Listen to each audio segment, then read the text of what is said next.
هزيمة غير متوقعة سيد بدو زكي. أمس كنا نتوقع على الأقل المنتخب التونسي لما خسر أمام السنغال أدى مردود يعني طيب. المنتخب المغربي رغم أنه على الورق الكثير قال بأن المنتخب المغربي ضيع الكثير من الفرص، ولكن المغرب ليس هذا هو مستوى المنتخب المغربي الذي نريد أن نراه في نهائيات كأس أفريقيا. ماذا يحدث في المنتخب المغربي وما هي قراءتك الأولية قبل ما نتعمقوا في الأسئلة على مردود المنتخب المغربي أمس؟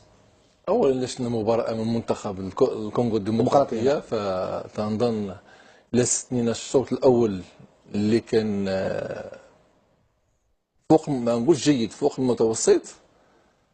الشوط الثاني فهو كان كارثي. ملي كنقول كارثي ترجع المنتخب المغربي الاستعدادات تاعو كيف كانت. علاش الاستعدادات كانت بدون مباريات وديه؟ راحوا لدبي الغاوا الكثير من المباريات الوديه، اللاعبين كلهم من وراء البحار، في حين ان البطوله المغربيه عكس ربما البطوله الجزائريه تسخر بالكثير من الاسماء، تغييرات كثيره في اللائحه تاع 23 اللي راحت لماذا كل هذه التذبذبات في المنتخب المغربي؟ لا، اولا كانت عده تساؤلات ديال الشارع وديال لي ميديا على اللائحه، ثانيا على موقع الاستعداد، ثانيا على المقابلات الحبيه اللي غادي يجي المنتخب المغربي اللي غادي يمكن له يوجد بها ويقيس القدرات تاعو في التظاهره ديال الغابون.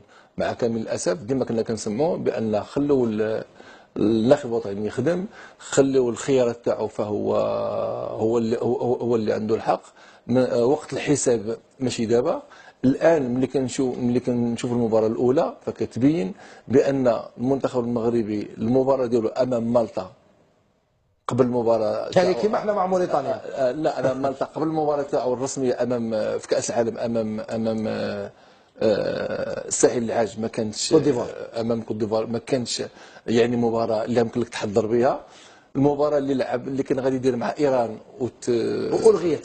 والغيت، وكذلك مباراه مع فنلندا، ماشي هذوما المباريات اللي يمكن لك تستعد بهم وتقيس القدرات تاعك في منافسه مثل